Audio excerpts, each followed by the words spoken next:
With primary election voting underway, one important group of races has been flying under the radar a bit. That's contested Republican primaries for the state legislature. And we're watching a big GOP showdown right now in the Bitterroot.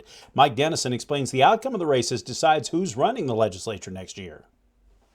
There's little doubt that Republicans will remain in the majority at the legislature after the 2020 general election. But it's the primary election going on now that will determine which part of the GOP will be in control of that majority. The race that perhaps most typifies that ideological battle is Senate District 44 in the Bitterroot, between incumbent Republican representatives Nancy Ballance-Theresa Manzella, both from Hamilton.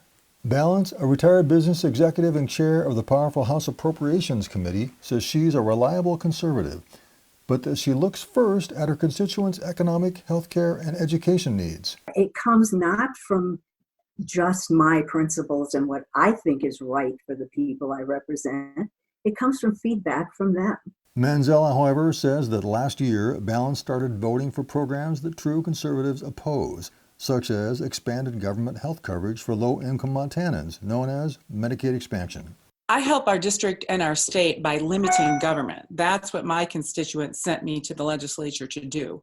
Across Montana, there are 33 contested Republican primaries for seats in the legislature. Like Senate District 44, many of them are in heavily Republican areas, like the Flathead Valley or eastern Montana.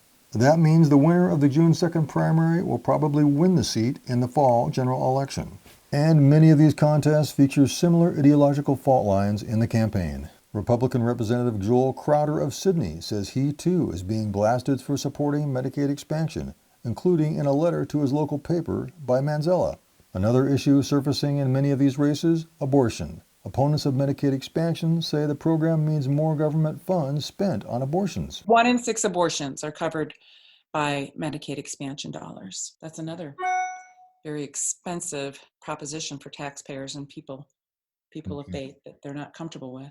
Ballance and others who voted for the expansion in 2019 correctly note that Medicaid covered medically necessary abortions in Montana before the expansion, and they say nothing has really changed.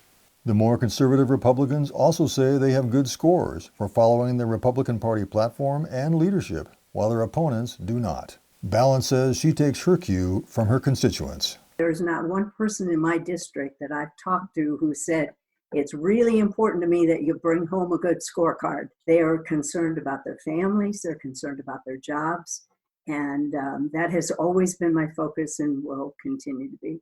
Of course, every one of these contested GOP legislative primaries is different, with its own issues and personalities. But make no mistake, the winners of these primaries will have great influence over what ultimately happens at the 2021 session. Reporting from Helena, Mike Dennison, MTN News. Those mail-in ballots are due back to the county election offices by June 2nd.